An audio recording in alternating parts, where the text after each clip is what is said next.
Hi, my name's Caroline and I'm the Wellbeing Practitioner for Carers in Bedfordshire, and this is the Managing Challenging Behaviour with Primary School Aged Children Session 6, which is our final session.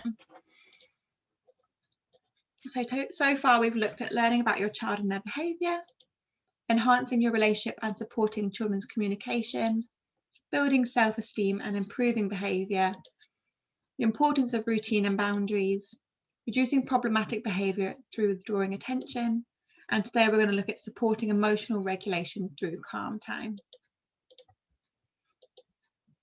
So this session is designed for children specifically over 5 years, as that's kind of what the research has shown calm time to be most effective for those aged 5+. And calm time is quite similar in general, kind of you might call it a timeout or things like that. But we're going to go through kind of how best to implement that, because timeouts can work for some children but can be quite difficult to implement for others. So we're going to go through our normal working together agreement, have a check-in of how things have been going over the past week, talk about what is calm time, when should I use calm time, how to prepare for calm time effectively, and then how to keep calm during calm time as well. And then we'll do our final feedback. So as usual, if there's any technical difficulties, I'll just restart the session, or kind of just, if I freeze or anything like that, my internet cuts out as it has done in the past, I will just rejoin. If there's any other difficulties, I'll send a new link to you. Thank you for being on time. Again, reminder to keep things confidential. Obviously, this is going to be a recording, so only sharing information you feel comfortable sharing. And when we get to the end of the slides, I'll stop the recording, so those who are joining live can have a kind of in-depth discussion about their situation. If you can mute yourself when you're not speaking, that'd be really helpful in terms of feedback. And keeping kind of phones on silent or off. If you need to kind of run off and manage children or answer the phone, please feel free to do so, and kind of participate and take turns if you feel comfortable, as it is a judgment-free zone. So kind of just to start off with, kind of how has the past week been for you, and what do you remember from session 5? So does anyone feel comfortable sharing? We've had a bit of a mixed bag week. Okay. We've had get my teeth in. So Eddie had just started his medication on Monday of last week. So today we've had to up that now for the next part of the trial. So we had brilliant effect in the respect that he went to school for 3 days last week, which was fantastic. Yeah, really good. Massive win. But the repercussions of that were at the weekend, particularly on Saturday, he was the most emotional I think I've ever known him to be, which we know is going to be a side effect of the tablets, but also, you know, you could see he was just completely and utterly overwhelmed with everything. So there was a lot of, you know, tears, his, not mine, I might say, which is unusual. But there was a lot of times where, yeah, we had to kind of pull on all the resources that we'd got to be, just keep remaining calm and not just let him get away with everything because he was upset and emotional, because obviously, you know, that's not the right thing, but to just have that little bit more understanding. So I think that, you know, that has definitely helped from the conversations that we've all had, in just reminding yourself to strike while the iron is cold, because you can never have a conversation anyway while he's up there. But once calm and he's quiet, and it was just really, I think it brought us a little bit closer again as a family over the weekend, because we all want the same thing. We all just want, it's not magic wand, nothing's going to get better effectively, but it is going to be more manageable, and it means our time as a family will be more pleasurable for everybody. So so it's been, you know, mixed. And how has he been going back to, has he been in school today, yesterday? Fab. So yesterday he went in. That's the first Monday he's done at all since October. Yeah, really big step there. It's a massive win. So yeah, so he has had a really good day yesterday, had a really good day today. He's very, very tired and emotional. I'm going to just play it by ear tomorrow. I'm fairly confident on Thursday. Mondays and Thursdays are the days that he just seem to do.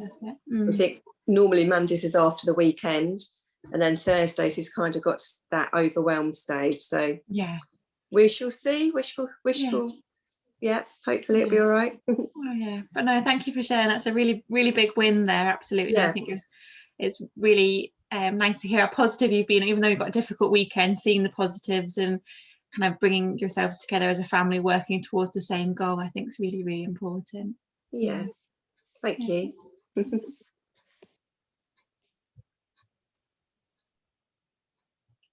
Linda, what about you? How's your week been? Not too bad. We've had just a couple of incidents, but I think, as I say, it's remaining calm at times. We have a bit of a heightened anxiety at the moment, due to there's lots of talk about transitioning to middle school and things like that. So yes, which has blown up loads of questions, and I've had the autism advisory teacher's been in today to see her, to get her report ready for middle school. And there's, from talking today and everything, there's a lot of transition things that need to be put in place now, because we know that the possibility now for Bedfordshire, the transitions for middle school are not going to happen. Due to the rising COVID cases and that. So yeah, so it's all the bits we've got to try and put in best we can do during this time. So that's heightened hangs. There's loads of questions and how we're gonna do this, and you know, to try and make it as smooth as possible. So we've had a few suggestions which have led to meltdowns and things like that. So yeah, but it's the smallest things, like how will I know if I'm gonna where I'm gonna wash my hands in middle school? Yeah, you know.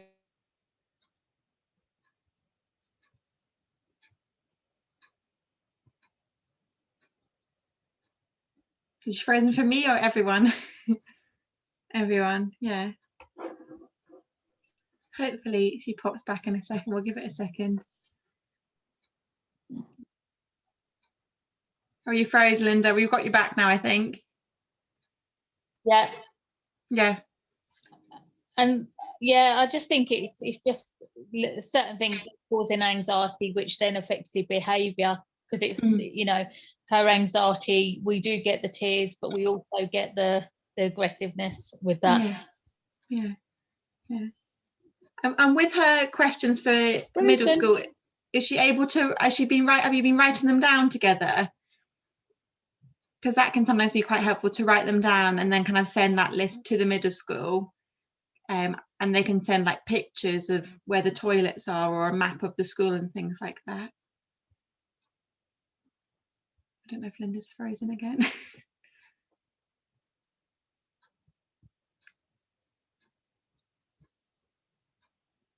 She's frozen. Okay, well, I'll keep going and then hopefully Linda will join us again. So this is our triangle of helpful techniques. So we've been through positive attention, empathy and special time, clear boundaries, rewards, praise and encouragement, ignoring, distracting, redirecting and consequences, and today we're looking at calm time. So kind of having a think about what is working for you and your families. So kind of, Rachel, do you think any of these are particularly working really well, or anything that's definitely not working? Obviously, we've said before, every family is different. I mean, they're all of them are working. There's no question. I guess the one that's the key one for us at the moment is the one right at the top, the ignoring and distracting, which we'd started to do anyway. But I think it's like what you said, you know, before about just being consistent, because the moment we can see that peak rising, if providing he's safe and everybody else is safe, then I will just walk out of the room. And you know, often he'll follow me, but I don't give a response, and then I'll just eventually, what feels like forever, but it's probably only a minute or two, then I'll turn around and say, when you can talk to me calmly, let's talk about this and let's move on. So he is very used to that now. In fact, the other day, I don't know if this might have happened last week actually, so I might be repeating myself now, but the other day, our youngest one was just on all manner of devil child mode. And I you know, I think after about the 15 millionth time I was telling her that she needed to get back into bed and going up and down and up and down. We have this every night anyway with Eddie because he just can't switch off. I think I did shout and I said, right, that is enough, you know, and through like everything that I've learned over the last 8 weeks, it's out of the window. But, you know, at 10 to 10, I'll give myself a break. But Eddie immediately said, I don't like it when you use that voice, Mum, because you don't use it anymore. So that's how I can see that this is definitely working, and it is being consistent. And I definitely feel calmer in myself anyway, because there's 0 point getting yourself wound up, because actually it just makes you feel worse as much as it does your child. Absolutely. And it's definitely, it's easy for us to lose it when you think of, it's kind of coming up to 10 o'clock at night, you've had a busy day, a busy week, a million things on your plate. It is easy just to snap and shout, and we are going to still snap and shout. We all make mistakes, no one's perfect, but it's really interesting that Eddie's picked up on, well, you don't use that voice anymore, so he also can go off of that actually the shouting is a very, very serious, because we're not shouting every time something goes wrong. It's only kind of maybe in a dangerous situation to tell them to stop, or when kind of you're at your wit's end. But really pleased to hear that it's kind of helped you feel a lot calmer. It has definitely. I think it's just a bit more level of acceptance, I think, for, you know, the way it is. I guess that's probably the same for all parents that have, you know, have got children with challenges. I think I guess it's like a switch. You finally get to that stage where you think, okay, so this is how it is, and I think that's where I'm at now. Kind of accepting those things outside of our control. It's a hard thing to do, to accept. I can't control this particular thing, it's not going to go the way I would like it to go, but we're going to make it work for us. Absolutely. And Linda, we lost you. Thank you for sharing, Rachel. Linda, we lost you earlier through kind of the freezing, and I was just saying regarding kind of your daughter's queries regarding transitioning, you might have already done it, but writing them down and sending them an email to the middle school. Often they can send pictures of where she would wash her hands, or a map of the school, and you can like plan a route, or even going on Google Maps. I've found been quite helpful with kind of kids transitioning, because you can get the little man on the street view and kind of walk up and down the street, or plan the route to school. I found that quite helpful in the past, but that might be something that you've already had suggested. No, that's a good idea. And the school can respond directly, and she's got all her queries, she knows they've been sent across. If she's able to write the email, then fantastic, or writing it down on paper. But we were just saying, for this one, for our table of helpful techniques, is there anything that you're noticing in your family that's working well, or anything that's definitely not right for your family, because every family is different? I think for me, you know, I think the positive attention, you know, we try to focus on, and you know, we're still doing this special time, which is going well. I find ignoring, you know, sometimes it works, sometimes it doesn't, sometimes it escalates the behaviour, because, you know, they up the ante type thing. And she will always do something that you have to respond to for safety type thing. So, but you know, she's very clever, she knows what buttons to push, but then she can go too far and we get the meltdowns and everything. And then there's just you know, no, you know, stop, don't do something to relight that trigger type thing. But then for her to spend time calming herself down, and that's when you know, I do no talking, no responses to her, because, you know, even the wrong glance can set her back off again. So, you know, so yeah, you've got to be very sensitive. So, I think it's for me, it's using a bit of all the different techniques depending on the situation. Yeah, absolutely. No, yeah, thank you for sharing. And that's kind of the way they've been designed to use, because there is no kind of one technique that works all the time. Things change, situation changes. You'll use one that works well, and one day none of it works, and you have to try and be inventive. Just kind of the way parenting is. It's all fun and learning as we go. But yeah, kind of mixing it up, absolutely. So I'm glad that's helping, and that a lot of the special times you've been able to keep that up. That's fantastic. Great. So we're going to have a think about calm time and when we would use kind of calm time, and think about kind of what are dangerous or destructive behaviours. Kind of when I say these words, what do you think of, and how are they kind of currently managed in your household?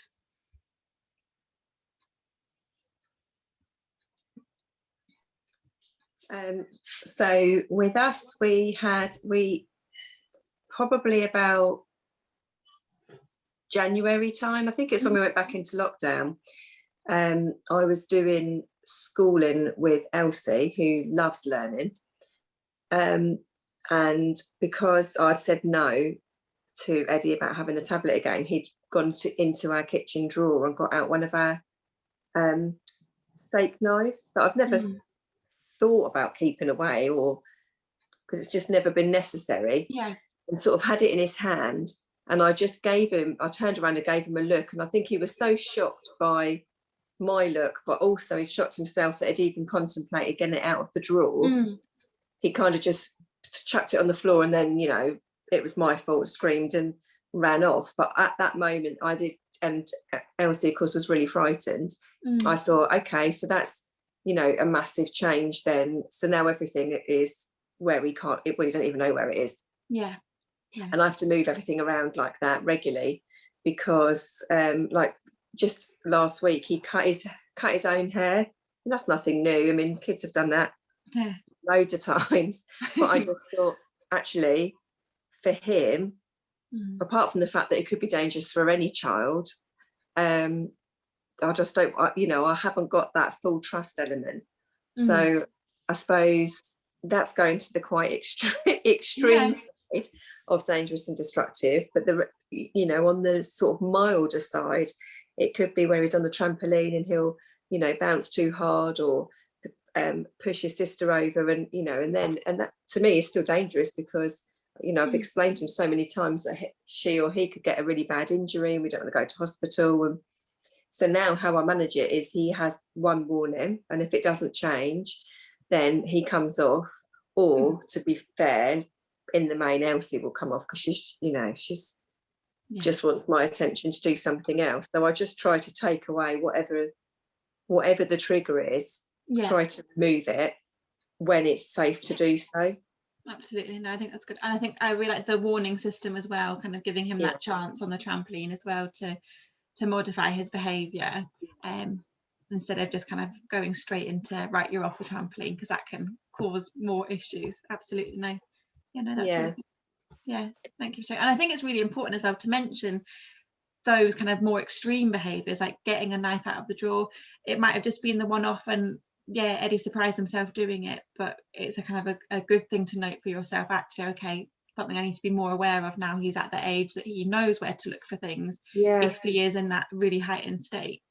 I mean, I hadn't even thought, it hadn't even crossed my mind that anything like that would ever happen. It's more, you know, if he's aggressive, he will punch, he will kick, he will bite, he'll spit, and, you know, all of that is awful.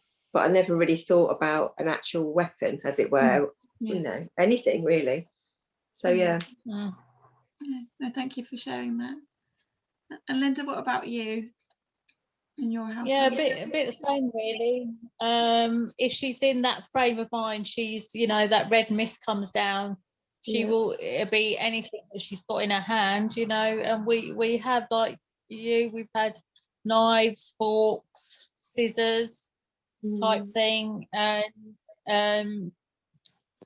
but it, you know, it's like I say, removing those triggers, you know, what can spur it off, you know. But dangerous things, you know, like it can happen, you know what, well, you know, they're coming down the stairs and she, you know, she can push, you know, and that's potentially, that could end in disaster.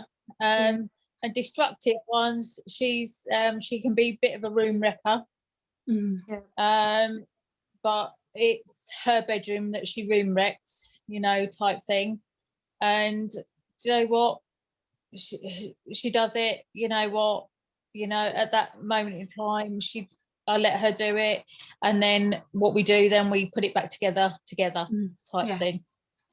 And she, you know, it's like with her, it's like that, she says she doesn't know where, because it just pops in her head and then it happens. But then she doesn't understand where it's come from, because it's in ways it comes impulsively pops into her head, and then she's got no control. Control over it.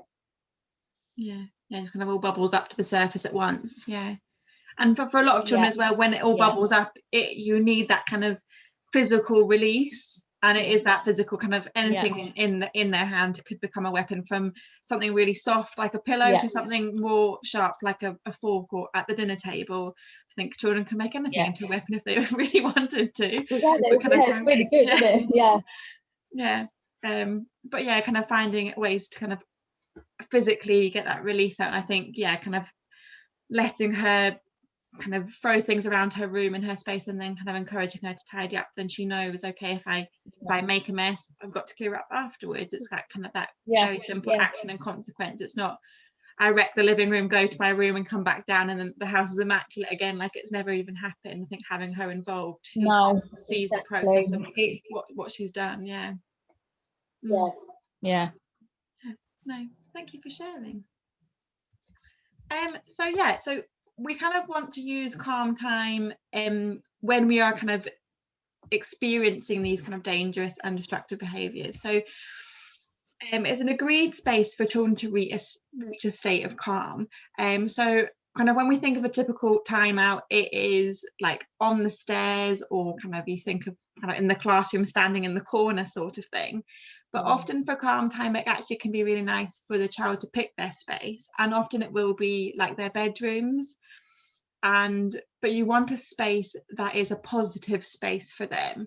So sending children to their rooms when they're naughty can sometimes give children the idea that their room is a naughty space. Because when you're bad, you go to your room. Bad children go to the rooms, whereas you kind of want to encourage calm time as a positive thing, like, oh, I think it'd be really good for you to have some time by yourself to calm and feel better. So kind of our bedrooms are a safe space where we can explore our feelings and help ourselves feel better. But for some children, it could be a space in the garden, like a Wendy house, or kind of just patch on the grass. It could be a specific kind of pile of cushions in the sitting room. It could be absolutely anything. I know some schools have kind of calm area spaces in the corner with like cushions and books and things. But agreeing a space either as a family, that everyone has their own, like a family calm space, or everyone has their own individual calm spaces. But you kind of pick that space before you say, right, it's calm time now, if that's kind of agreed. So thinking of, okay, we're going to try something called calm time when we're feeling that the feelings are getting too big. We're going to spend time kind of emotionally regulating, so using the techniques that we find kind of help us calm down. So whether that's breathing, distracting, having a cup of water. For some children, it might even be helpful to kind of have a shoebox or a box of bits that they really like that can help distract them. So it could be things like some bubbles, because blowing bubbles is really good, because you've got that light deep breathing in through the nose, and the long exhale, breathing out, blowing bubbles, you're having a really long exhale to blow out the bubbles, so that can be a really relaxing exercise. It might be having things like Play-Doh, which is quite malleable, having their favorite toys in there. You might even have kind of like a little treat in there, but things that they like in a little box. So when it is calm time, they can have their calm box. Again, don't have to call it these things, you can have your own names as a family, that they can play with, and they can use those tools to calm. So for some, those kind of sound timers that you turn up and down and watch it, absolutely. And every child's different, so it might be colouring books, it might be all sorts of things, but again, you can have that in their calm zone to help them kind of emotionally regulate, and kind of helping them put together the box of things that they like. Philippa, have you got a question? Yes, you've used the term emotional regulation quite a lot through the course, but I'm not sure I understand what that actually means. Yes, so if we kind of think of, I think there's a way to, there's a kind of a thing in schools that's often used called the zones of regulation, which you might have come across before, which is like a traffic light system. And I think that's the easiest kind of way to explain it. So you have like your typical traffic lights of green, yellow, red, and then with zones of regulation you often have blue as well, which is at the bottom. And green is your optimal zone of I'm in a really good space, I'm feeling happy, I'm feeling calm, kind of that in schools is the proximal area for learning. And then above the green you have the amber, which is kind of when maybe you feel a bit silly or your emotions are starting to get too big. So it's when kids are maybe excited, maybe they're a little bit nervous, maybe they're a little bit kind of anxious about situations happening, but the feelings are starting to bubble away. And then red is when their feelings have got too big, when they can't control it. It is that seeing red, I can't control what's going on. So that could be anger, that could be being really upset, that could be really frustrated, it could be overly excited, feeling very, very silly. So and that's what Linda and Rachel were describing. Yes. That children were having at the weekend. Like Linda said, they see red, or Rachel said he was so tired and emotional, he was totally overwhelmed. Yeah, absolutely. So that they go all the way to the top. So your emotions get too big, and you kind of explode. I think Rachel's got a copy there. And then blue is at the bottom, which is when you're feeling really, really low. So maybe in school you're bored, or you're feeling really tired, or you're kind of maybe feeling even a bit sleepy, tired, hungry, and that's when it's really hard to motivate yourself. So kind of if we think of this like a bit like a temperature, like Rachel just showed us there, emotional regulation is thinking, okay, where am I within these kind of temperature check, these zones of regulation, and how can I get myself back into that green zone? So if you're in the blue zone and feeling really, really low, or really, really tired, or just a bit like, oh, I'm really bored, can't bother to do anything, how can you build yourself up and kind of do things to help yourself feel more energized, so you get back up into that green zone? Whereas maybe when you're in the red or the orange zone, you need to work how to emotionally regulate back down into the green zone. So how do you calm? So you need to have techniques to build you up and build you down at the same time.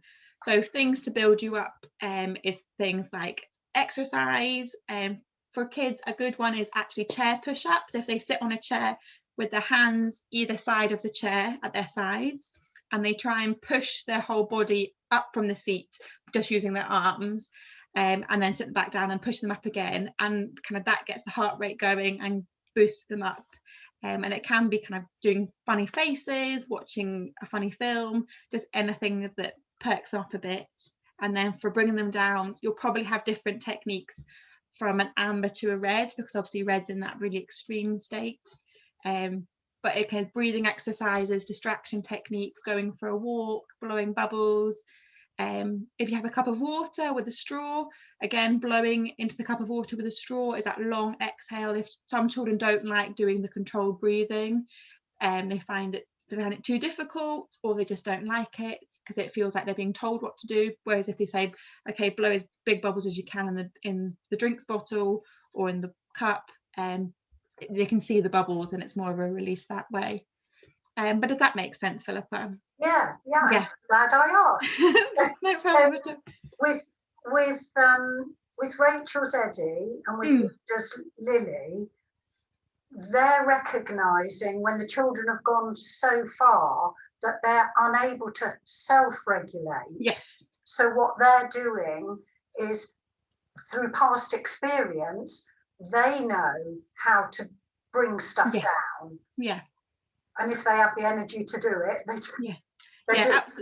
Absolutely, yeah. And what we want to do is, if we encourage calm time, because giving calm time encourages children to do things to bring themselves from that heightened state back down. So they learn, okay, when my feelings get too big and I step away and play something else, that brings stuff down. So hopefully over time, instead of saying like, oh, okay, I think your feelings are getting a bit big now, shall we go have some calm time? Children can often say, I think I need some calm time now, or I'm going to go play with my toys in my box now, or kind of just get a bit more aware of things. So for example, Rachel was saying about Eddie's recognised that mum isn't using her loud shouty voice that he doesn't like anymore. He's picked up on that, so he'll see that and see the change, and hopefully over time he'll then model that change, that we don't actually need to use our big voices when things go wrong. We can have a conversation and we can be nice and calm and still get to the bottom of things. But we want to kind of model that and encourage children to emotionally regulate themselves. But we aren't born with that ability. It's what we learn over time. We learn what brings us up and boosts our energy and what brings us down when we're feeling kind of too excited. But we can be in the red zone when we're really, really excited and just so happy and hyper and running about. Think of kids at a birthday party. It's manic. And you would say they're in the red zone. It's different from a kind of trashing the room or kind of having a temper tantrum, but it is still that same of, it's really hard to bring myself down. Regulation is the same. Whether it's through anger or through excitement. Or sadness. Absolutely. But the aim is to get them to a point of maturity where they self-regulate. Yes, and we want to do that through modelling it. Thank you. No problem at all. And we kind of recommend this for research for ages 5+. Under 5, it's really difficult to learn to emotionally regulate. Obviously, you kind of maybe want to sit and play with the child or kind of do an activity with them, just because it's quite hard to kind of get them to sit in the space by themselves and calm themselves down safely. But so kind of thinking of your families, can you think of a time that calm time would work for you, or time that calm time wouldn't work?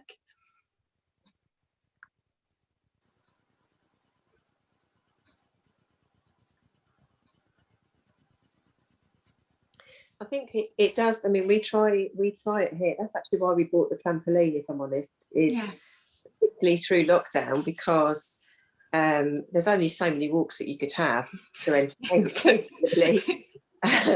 So I think whilst it's not necessarily a calm activity, but it is taking them away from the trigger that is not making them calm, if that makes sense. And both of them use it. And yesterday Eddie and I was on it, and we weren't even bouncing, we were just laying on it, because we had a little tiny strip of sunlight, and it was just nice just to lay on it, really. So I think it does.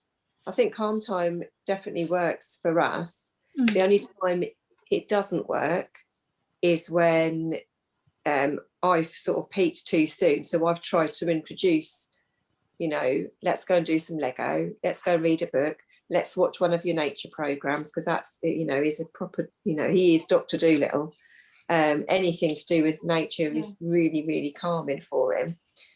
So the only time it hasn't worked is when I've just tried to do it too early. And he's not in a state where he can physically think about that yet.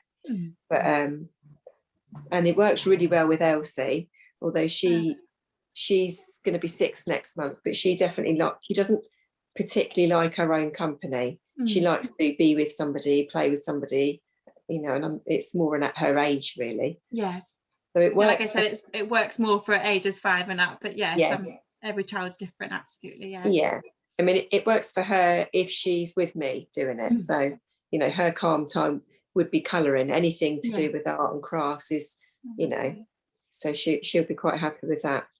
Yeah, fab. No, really pleased. Yeah, great. Thank you for sharing, Rachel. What about you, Linda?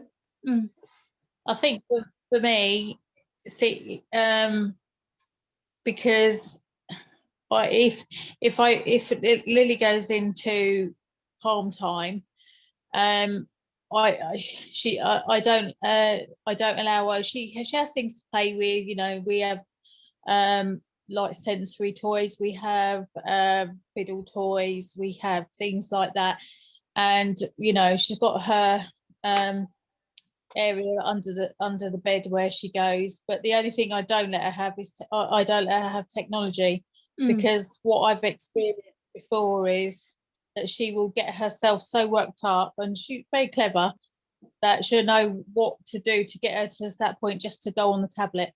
Yeah. So I've removed technology during calm time. Yeah, I think that's a good move, good rule there. We've talked before how multisensory being on technology can be, and it can be overstimulating. If you're already in that amber zone and you have your calm time with an iPad or a tablet or whatever, you're more likely to push up into the red one rather than going back down into green. Good move, I think, there, Linda. Yeah, thank you both for sharing. So when should I use calm time? So calm time should be used as little as possible and only for dangerous or destructive behaviours. But like we kind of said before, if it works for your family really well, kind of just kind of sitting with them in calm time, or kind of encouraging that emotional regulation through use of the trampoline, or doing colouring, or kind of having their sensory toys, kind of, you know, what works for your family. But we kind of want to encourage it mainly when we see these dangerous and destructive behaviours. So normally as little as possible. But yeah, because it's very similar to kind of the whole timeout phase, and we don't want to use that kind of all the time. But yeah. So what do you think makes calm time effective, and what difficulties might arise? Kind of do you expect in your families? I think we've kind of covered that a little bit already, kind of thinking about what makes it effective is knowing the right thing for your child, what do they like to do in their calm time, and difficulties, technology, or when things have kind of maybe got a bit too much, we've kind of gone past that point of calm time and we need maybe to use something else. I think calm time also helps you regulate your own emotions. Yes. I think it stops you from giving that emotional response, and you know, it's more logical. Like they go down to a calm time, and for me, it's, you know, after probably the 15th time that day, you know, that your temper's afraid a little bit. Yes. You know, and I think that by doing it stops me from giving that emotional response, which is, of course, is going to be the wrong response. It's not going to be logical at all. So I think it's good for you as well as the child. Absolutely. Totally agree. But my friend bought me one of those adult colouring books. And I really laughed at her when she bought it. I was like, oh, you think I've got time to sit and colour? But actually, it's quite a good thing to do, with Elsie in particular. So when she needs to just chill out, and Eddie's chilling out, and, you know, everything's calm, but I still feel a little bit wired, I keep sending her photos saying, I've just finished another page, because it's like, you know, it takes you hours and you never get it all done.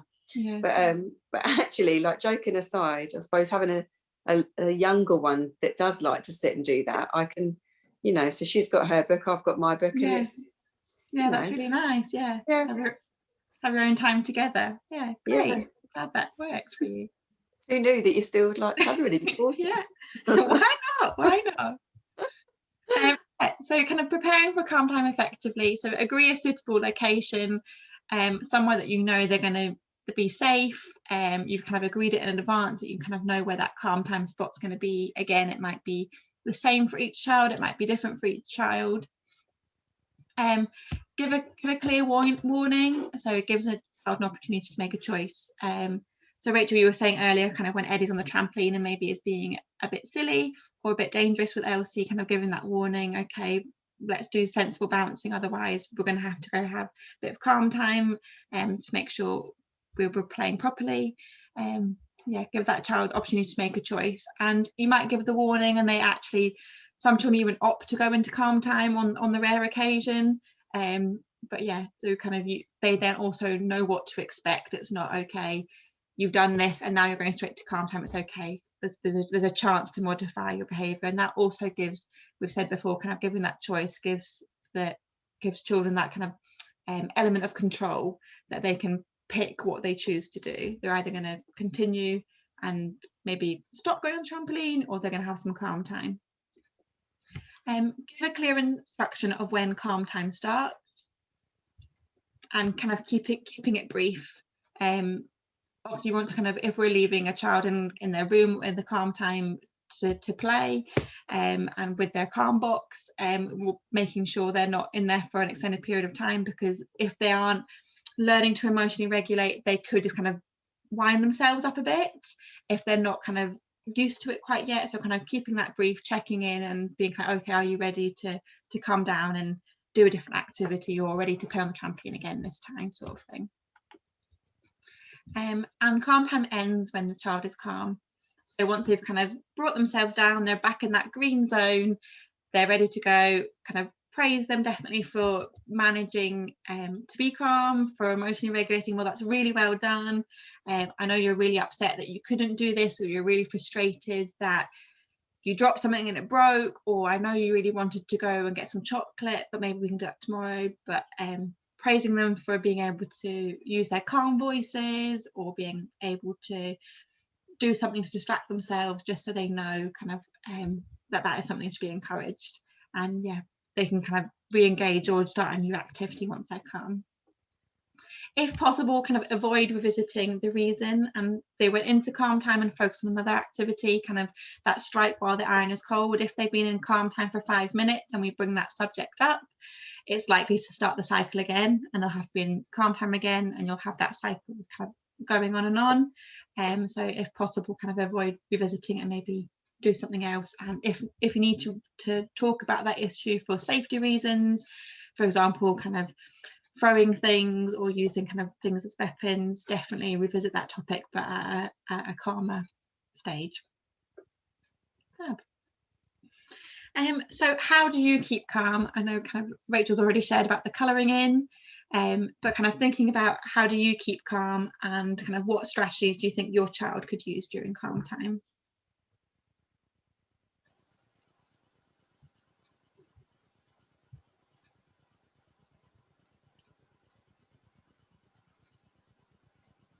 So Linda, have you got anything that helps you to keep calm, or anything that your girls do that helps them stay calm?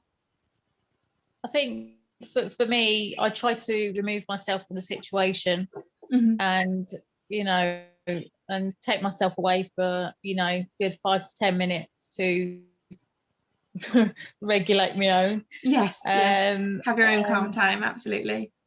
Yeah, I put myself in it sometimes. Good plan. So it works, because I know that she's still there. She's probably sitting outside the door, but it's my I'm having a calm time. Or I go and sit on the toilet for 5 minutes just to escape, to de-stress, really.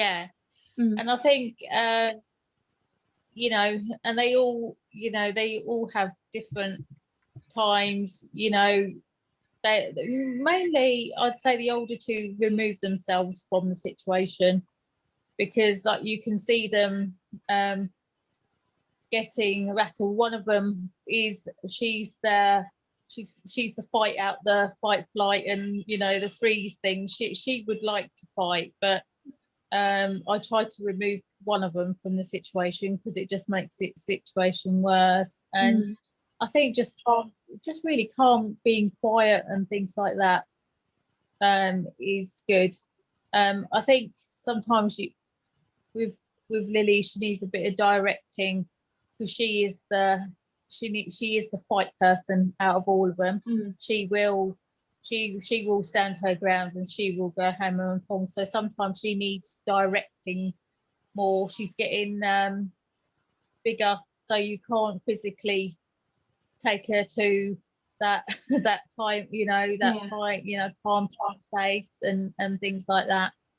But sometimes, if it's just even that calm time, if it's just, because during calm time I don't I show no emotion, so I don't talk, because I know that it's going to escalate it. So like, even if it's just like standing in the kitchen, I'm just cooking or something like that, and her standing by the side of me, depends if that red mist is there, but if I can catch it quickly, then just her standing by the side of me, because I can't physically move her, is just enough to bring it down.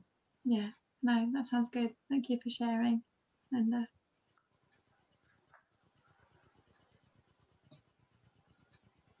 so Rachel, you were saying for helping you keep calm is, again, removing yourself from the situation, or kind of using your colouring book. But is there any techniques that you think kind of help Eddie and Elsie, apart from kind of the trampoline, we've obviously said helps, and colouring in and arts and craft for Elsie helps? I mean, anything that's like Lego, go out for a walk, have a bath is a good one, actually, at any time of the day. Just something else that they enjoy doing. We'll try anything, and for me, I have to just walk out of the room, take a few deep breaths, make myself a cup of tea, anything, just to remind yourself that it's not personal, I think. And you start that hour again, or whatever, however long it's been. So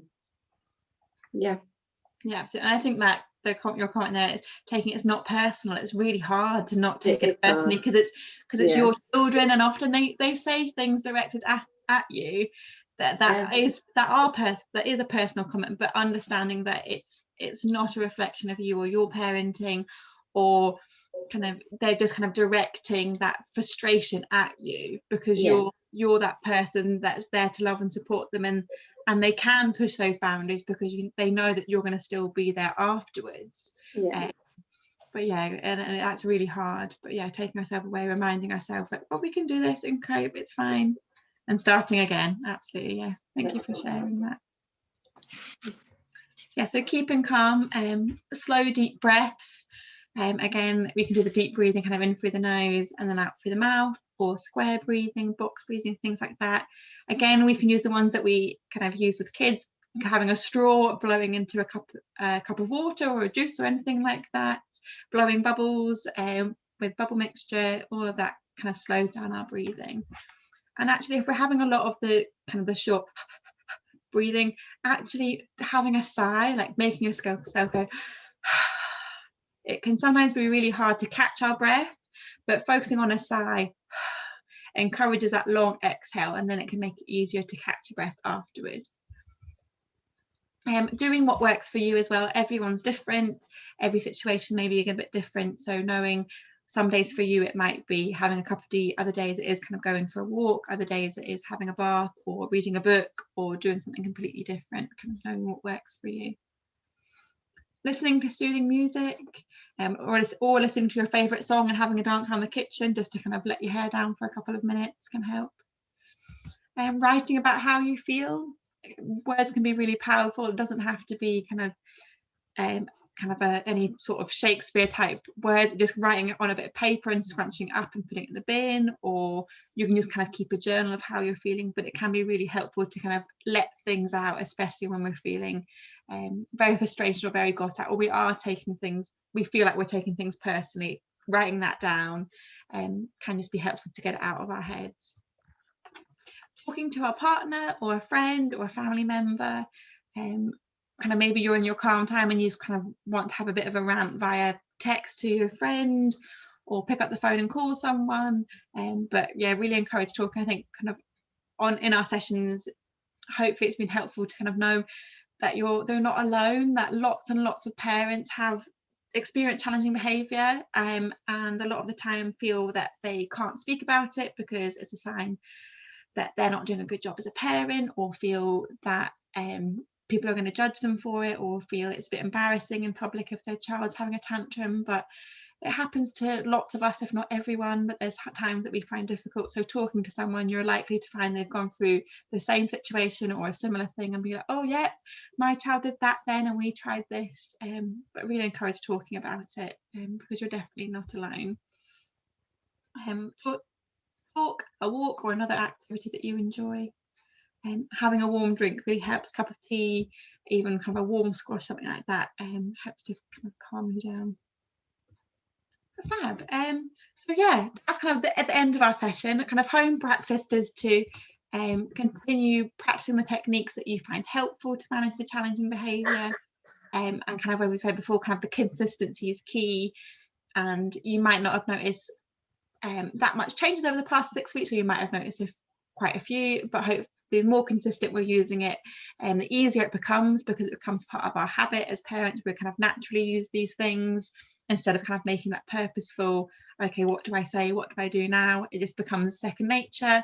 And the same for our children, they learn that, okay, this is the way we're doing things now. I kind of know what to expect. Great. So if in the chat you can just put in how you're feeling out of 10, kind of how you're feeling about the group goal to learn more about challenging behaviour and different ways to manage it, and then your personal goal, kind of how you're getting on for our final week. And then I'll stop the recording now and then we'll have a little chat. But yeah, thank you for joining and completing the 6 weeks together.